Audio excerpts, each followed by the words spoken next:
Welcome to Physical Health. On the Let's Get Physical series today, we're going to talk about walking and losing weight. We have seen several videos out there talking about how you can balance your hormones to help you lose weight and get fit. Well, walking is one of them, but how do you really get started? The first thing about walking is pretty much setting up your goal.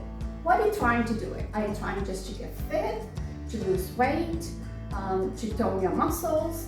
In general, walking is very healthy for you. It's actually better than jogging for a lot of people. Not many people can't stand jogging because there's a lot of impact on their joints. And not everybody has access in the pool to be jogging in the water because in the water you float a lot and you don't have a lot of impact on your joints.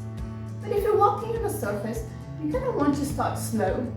Usually, if you have, it depends on what kind of level of activity you are. If you're very sedentary, you're going to start with 5 to 10 minutes every other day. And if you're already active, you probably can start 10 to 15 minutes every 2 days and a day of break. And if you're very, very active, but not being doing consistently, you can probably start in 15 to 20 minutes every 2 days and taking a day off. Ultimately, what we're looking for, the walking goal, is to be walking on the 3 miles to 3.5 miles an hour. And it should take you about 17 to 20 minutes to walk a mile. The easy start is actually aiming to walk 10 minutes every 3 to 5 times in a week and increase your walking time 5 to 10 minutes every week, or increase your pace. It might be that you cannot walk at 3 miles an hour because you're just pretty much out of shape. Which means you probably have to start slow and then pick up the pace, and then you're either gonna change your pace or you're gonna increase your time. You should not increase both at the same time. The chances are that you're gonna flare in your joints are pretty high. A good way to determine your goal is pretty much finding out what kind of level of activity you have in. The ACMS website has a little guideline that will help you to determine if you are sedentary, low active, somewhat active, moderate active, or highly active, depending how many steps you're taking in a day. Most of the people nowadays have phones, and your phones have a very neat feature to count your steps. You just have to look into settings and find out that in your phone and start counting your steps. But you can tell about a little bit your activity level. If you don't move a lot, you have a work desk, you're most likely doing at the most 5,000 steps in a day. So if you're starting on that level of activity, take it easy, don't rush it in, take your time to do it, okay?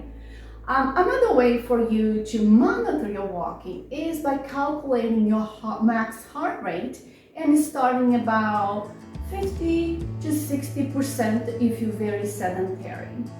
I have a neat example in here that how to calculate in that, and if you're very sedentary, you start at 60%. I had to tell you that when I'm walking, I actually happen to use my heart monitor brace for my zone, and I don't get above 70% of my max heart rate, and I get a pretty good workout. So go to the level that you feel most comfortable, but you feel like you're huffing and puffing. If you're having a conversation, you're gonna feel like you can't take a breath like that. So use the apps on your phone to help you take track of your heart rate. There's a Fitbit, Apple Watch, the Mind Zone, even the Pulse Ox, which is something very low key. Those can help you to find out what kind of heart rate you are. If you have your rest heart rate, which is when you're just sitting around, that's about 70 to 80 beats per minute. As soon as you start exercising, you should kind of go up a little bit above 100 beats per minute. But if you're really feeling like out of breath, you're really out of shape, just take it easy and go slowly. If you're taking heart rate medication, that is not a good indicator for you to use for monitoring your pace. and you should be using the next step that I'm talking about, which is the rate of perceived exertion, okay? Another neat thing that I like using a lot when you're trying to walk and lose weight is actually counting your calorie. Weight Watchers are very successful because they teach people how to be accountable for what they're eating and understanding the calories there are in their portions and also the size of portions. So counting calories is pretty much what they're doing it, but they just have their own system. My favorite is the Easy Calorie Counter app. It's available in both Play Store and Apple Store, and you download it and you put your parameters in there. But before we go into talking about calorie counting, I was just talking about how to monitor your pace when you are stopped walking. We talked about monitoring your heart rate, but like I mentioned, if you're doing medications that tends to change a little bit how your heart is working, you might want to use what's called the rate of perceived exertion, which has to do with how hard an exercise feels for you, and that's very individual per person. On this slide, you're gonna see that you can start with very light activity, and as you grading your activity level based on how it feels. So if you're doing a 10, you're probably almost barfing. So you want to probably, when you start doing your exercise, be on a 4 to 6 moderate activity level. All right, now the counting of the calorie. The Easy Calorie Count app is amazing, but it's limited, and I'll tell you in a second why. I started doing that one just because I wanted to lose about 6 pounds. I was like scared when I look at my scale, and I just, no, I haven't been this heavy in a long time. So I decided just to kind of ease it up a little bit. So I put my information on an Easy app, and my goal on that, I put it here, female, 40-year-old, 5'3", tall, about 153 centimeters, and my current weight was 135, and my target is to get to 137. And so my weight loss goal, I put it very low. I don't want anything drastic. I find that when I'm making it too high of a goal or making too drastic changes, I usually don't stick to the program. Whether it is exercising too strong to begin with, or cutting too much of my calories, or depriving myself too much of the things that I like, I tend not to continue doing it because I really struggle to maintain that level. So if you go easy changes, it's more likely to stay with those changes and create more behavioral modification versus depriving yourself too much and going that yo-yo diet that you lose the weight and you go back to your usual activity or your usual eating habits and then you gain the weight back. So when you're going that back and forth, it actually is more detrimental to your health.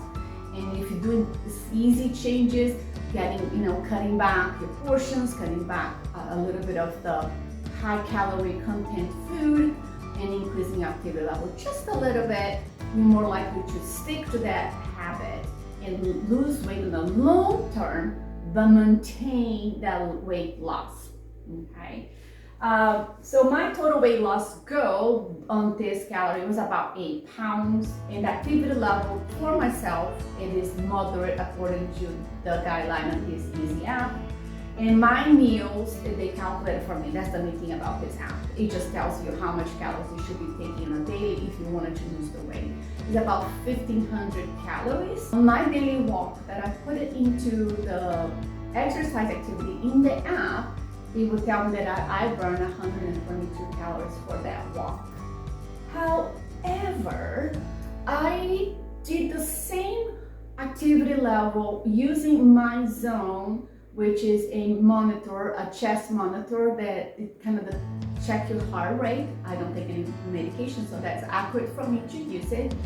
And my activity level that I burn calorie per effort, it was actually about 270 calories. And I have it here on the screen for you to see how I maintain about 67% of my max heart rate, which for me, I had never gotten that 70% that, or 80% zone, those are much more intense.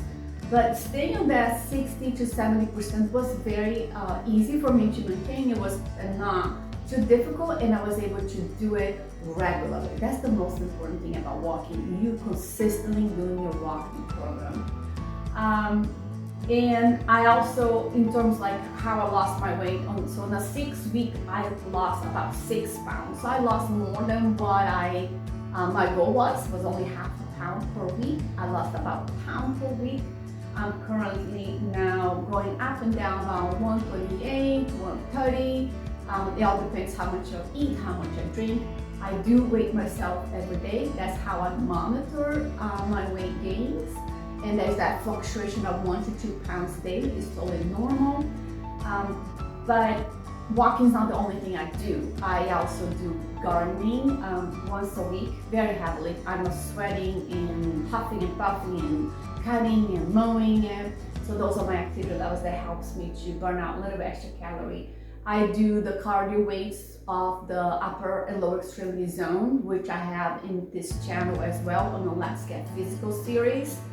And I do the Pilates exercise, which is also, there's a video on the Let's Get Feezycal series on the Pilates. And I do monitor my calorie. I found like 1500 calories was a little bit too little, given my activity in general. So I think I maintain about 1700 calories. And when you deduct a little bit more of my activity level, so I end up getting on the net zero or negative calorie. And that's what your app is going to help you to find out that are you staying on track with maintaining your calorie intake with your food to the level that it needs to be to allow you to lose the weight. And if you don't want to lose the weight, you just have to be on that net zero. If you want to lose the weight, you want to be on the negative side. Or maintaining the net zero for a while, you will lose weight and you will lose inches around your waistline. The most important thing I cannot emphasize enough, that being consistent with what you're doing it, with your exercise levels and with your calorie intake. Don't make drastic changes, because otherwise you're gonna drop the program and you're not gonna find getting benefiting from it. Another thing about the walking, you're walking with purpose, right? You're not slouching when you're walking. You walk nice and tall, heel to toe strike, no shuffling, no wobbling like a duck, and your arms are swinging opposite to your legs, and you're keeping a steady breathing, so make sure you're not holding your breath, and wearing good support shoes. If your shoes are old, your foot is going to complain, your knees, your hips will complain, even your ankles. Look ahead, don't look down to your feet. If you look down to your feet, you're going to slouch. You don't have to carry your water bottles when you're walking. People think they have to hydrate when they're exercising. I think that's just extra weight. For me personally, if I'm carrying something in my hand, it changes the way I move, it changes the way I walk. And I'd rather not hold a water bottle the whole time I'm walking. So I hydrate before and after exercise. And another trick that I do, I always eat a snack after you've done your exercise. If you don't, chances are your sugar level is gonna drop suddenly after you stop exercises. And if you don't have an easy, healthy snack in handy, you're gonna fall to whatever is close to you. And if you are walking by, driving by a Dunkin' Donuts or a McDonald's, you're just gonna, oh, just this time, and you're gonna break a diet and eat something that is not very nutritious, but is high caloric, and it's gonna increase that calorie intake and not get you the net zero that we're looking for. Hopefully you found this video very useful. They have a lot of information here to help you set up some goals for your walking program and monitoring your calories. So if you're losing weight, it is your goal, you might be successful with that. And if maintaining weight is what you're looking for, just looking in exercising more. In general, people that exercise consistently, they will lose weight and tone their body. And if you are starting exercise for the first time and you're very sedentary, please speak to your physician before starting a walking program. Have fun, enjoy, and keep looking for more videos. Don't forget to subscribe and hit the bell button to get more updates.